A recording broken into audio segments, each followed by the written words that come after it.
Welcome to Between Two Chairs, Demystifying Commercial Real Estate, the podcast that brings you the latest insights and trends on the South Florida commercial real estate market, with your hosts, Fernando Arencibia Jr. and Jennifer Woolman.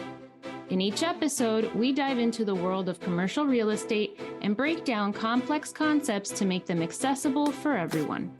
Whether you're a real estate professional, a curious investor, or just interested in the South Florida market in general, Between Two Chairs is the podcast for you. So pull up a chair and join us.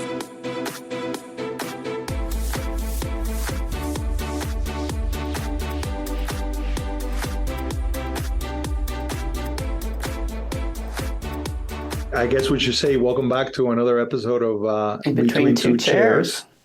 Jinx. Yo me a Coke. I guess today, as part of our topic, is we're going back to elementary school. Yes, as a teacher, I thought you'd love it, even though you were a high school teacher. But you know what I really loved, and I don't know if you ever saw that, maybe when you took your kids to school, but I remember seeing a poster that says everything you ever learned that you needed to learn, you learned in kindergarten. Right, there's a book. Everything I ever learned I learned in kindergarten. Yeah, it's a great little book. Yeah.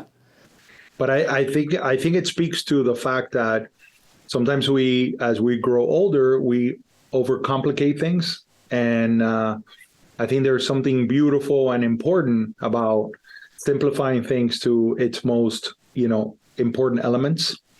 And, that's really where the magic sauce is. That's really where the understanding comes in. And then you could add upon those things. Correct. I agree. So yes, we're going back to elementary school and specifically circle reading time. Do you remember doing that? I don't know if you did that with your girls, but with my kiddos, we used to have in elementary school, there was a reading day and you'd go into the library and sit in a circle and read. So today we're going back to the Three Little Pigs.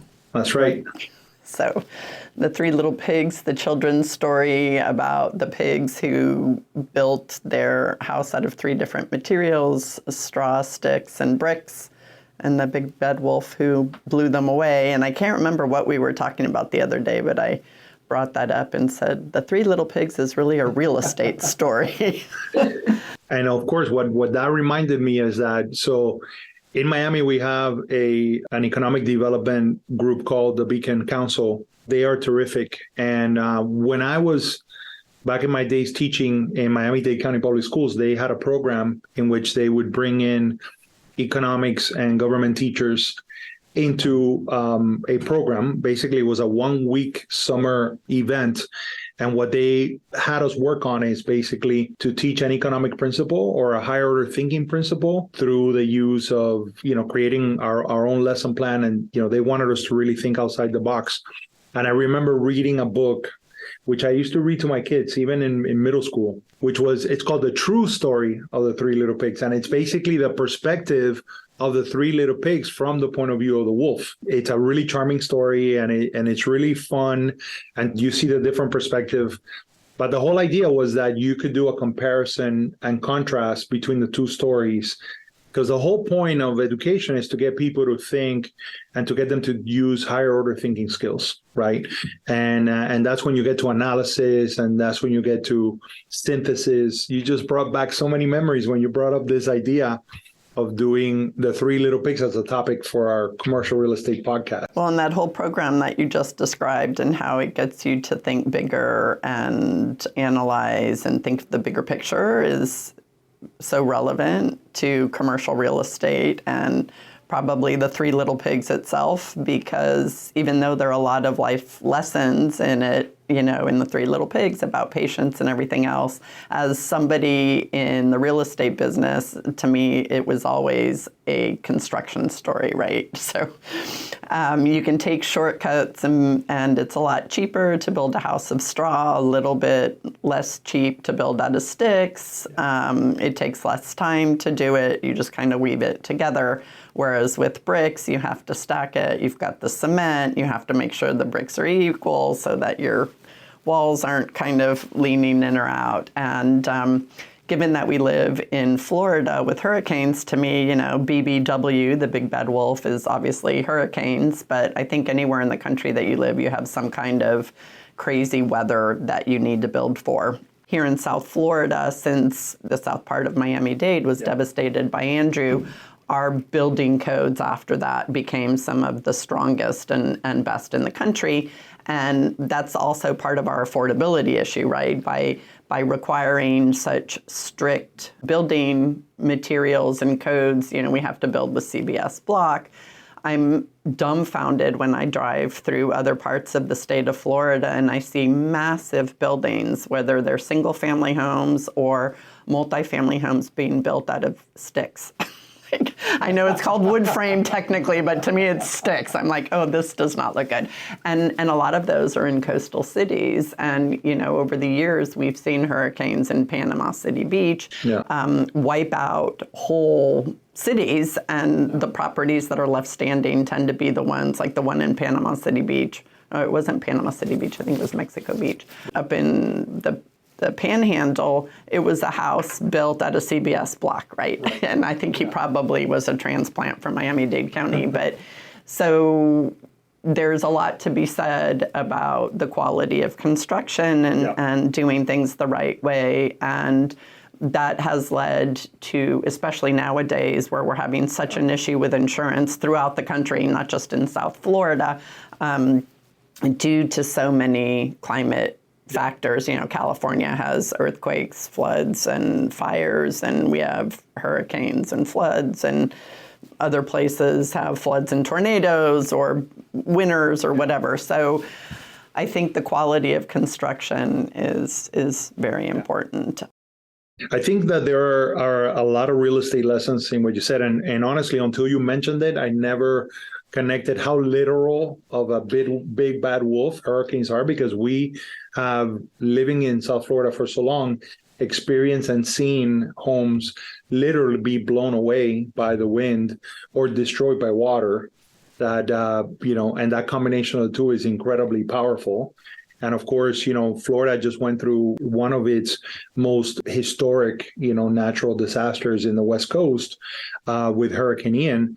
And what I find really interesting in the lessons here is that, first, the interconnectivity of it all, right? We just finished being a part of the Miami Realtors Commercial mid-year, and there was a panel on insurance, and we realized that insurance is predicated upon the insurance companies being able to get reinsurance, and that's how they spread out their risk. And how interconnected we are as a world. We are affected not only by what happens locally, but what happens globally. So when there's a flood in Iran and floods in Germany, and you have the tragic earthquakes in Turkey, and how all of those things affect the reinsurance market, worldwide, no matter how you slice it, these climate issues are going to continue to are going to be a big concern for anyone that owns property, especially commercial property, anywhere in the world, really. But of course, in Florida, we see it firsthand.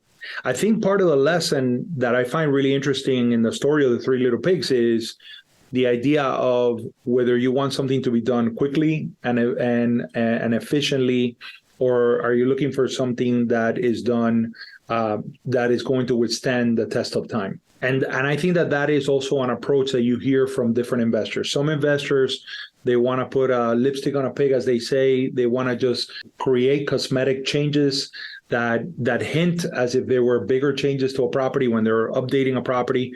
And some are looking at, well, I just made a huge investment in the property.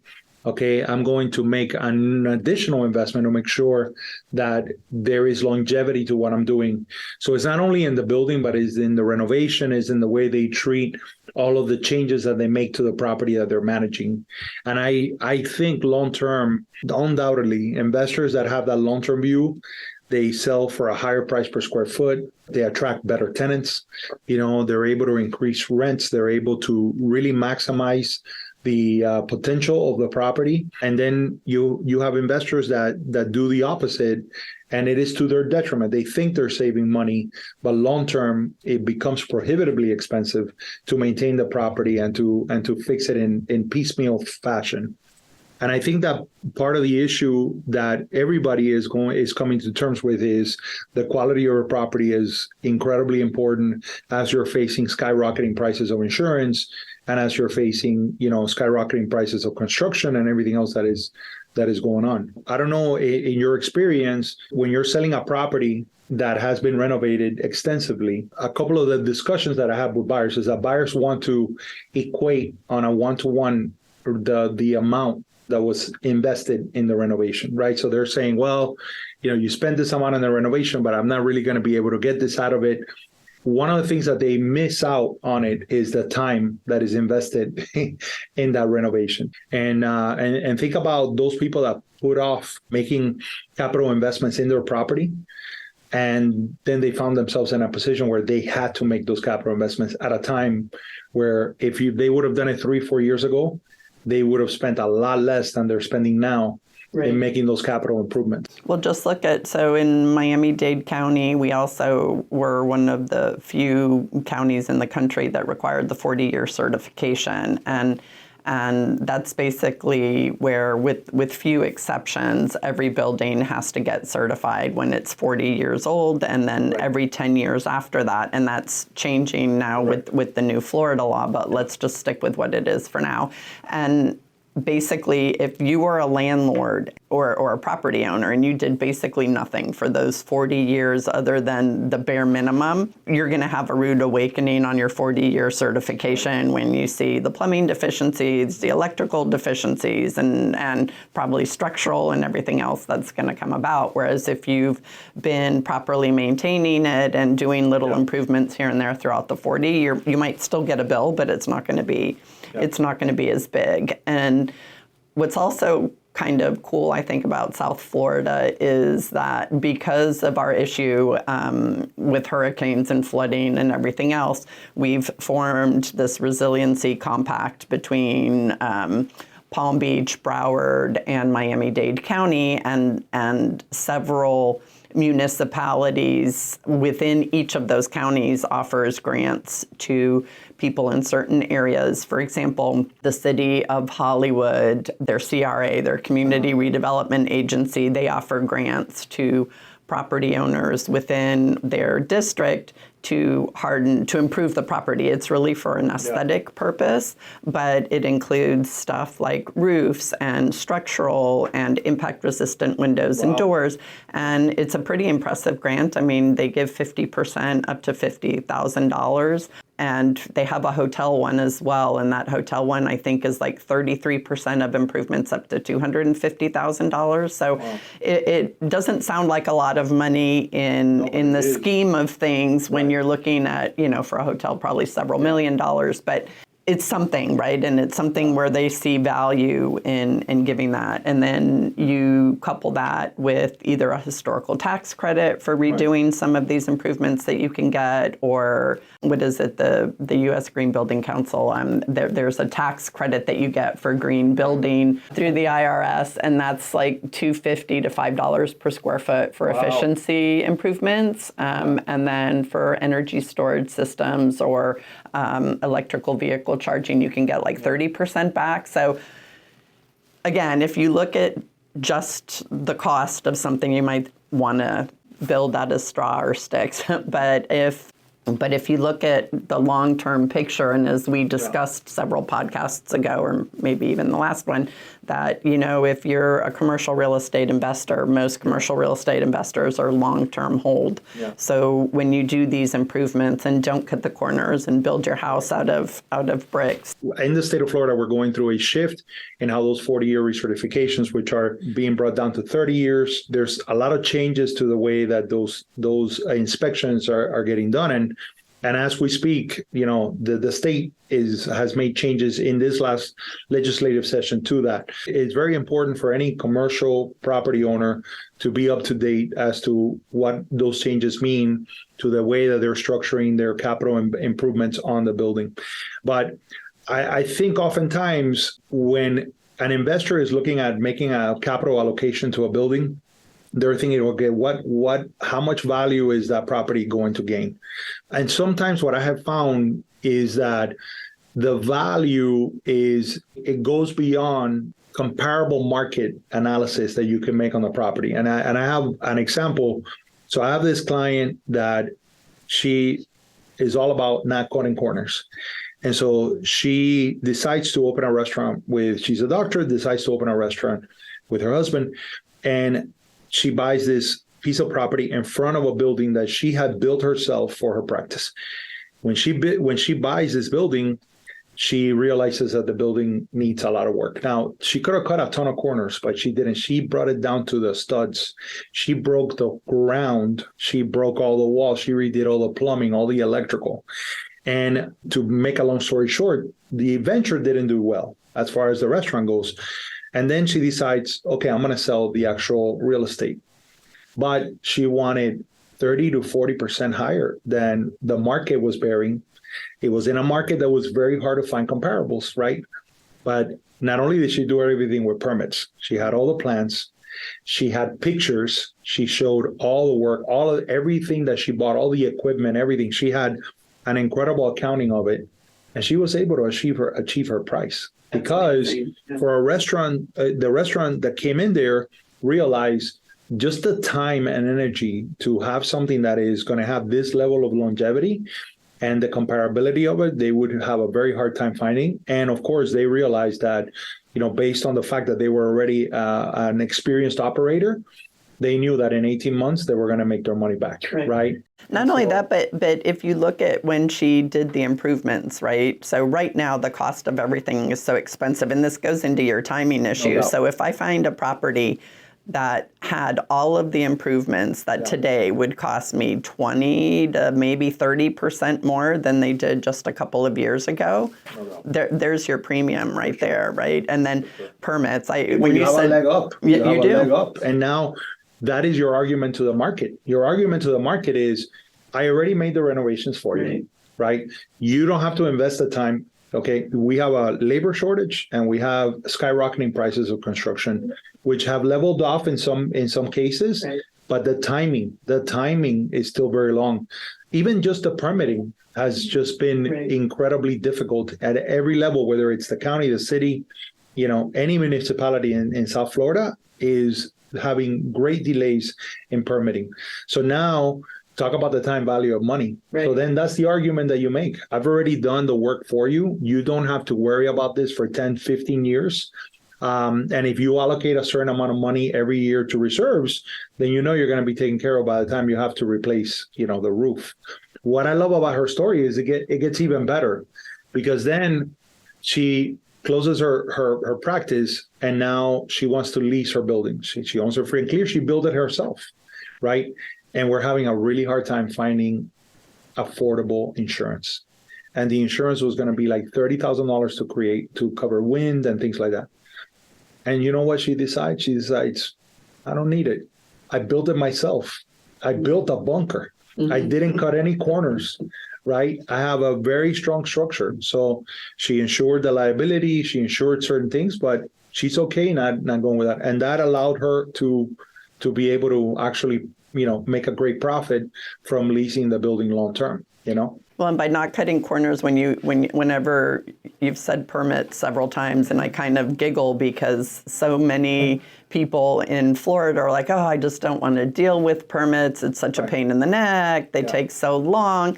I'm just going to do this little bit of work without a permit. And coming back to cutting corners, at the end of the day, it bites you, because if you say, oh, well, I did that roof, but I did it without permits, or it's all new electrical, it's up to code, but without permits, your value's gone as far as I'm concerned, because you can't really insure it. There's no warranty, there's don't do work without permits, people. There is great value when you're presenting a property to the market to say everything was done with permits. Here you go. Here are the plans. Everything was up on the up and up. And I think that, but I will say this, when you tell me permits, it's a trigger word for me, because I just finished closing a permit on my terrace, and it was a nightmare, because, and this is a whole separate podcast, so I'm going to end it right here, but I will just say that municipalities make it very difficult sometimes than they should, in order for people to do things with permits and to do it right.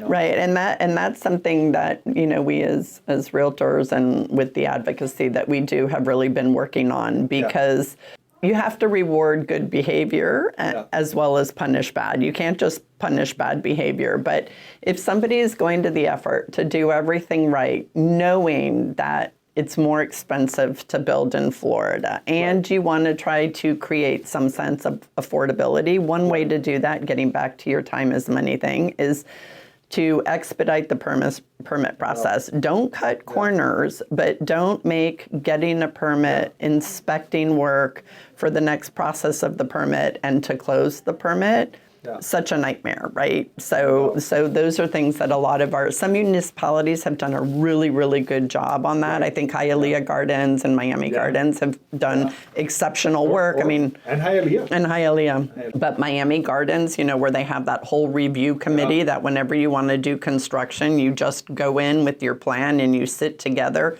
with everybody who's ever going to look at your plan or your project. You sit down with them on day one, wow. That's amazing, right? Talk about cutting out, and now it's not like, oh, well, the architectural board said this, but I already got approval for this. So some municipalities have done a really good job. Just to give some context to people that are listening that maybe are not aware, when you submit plans to a city, that is a very rare thing, because normally they are separated by their own departments. They live in their own silos, and so when you turn in your mechanical, electrical, plumbing plans, that goes through multiple departments, and one department says one thing to you, and then the other department goes back and says, no, this has to change, and there's never any connectivity between the two of them. They don't really communicate with each other.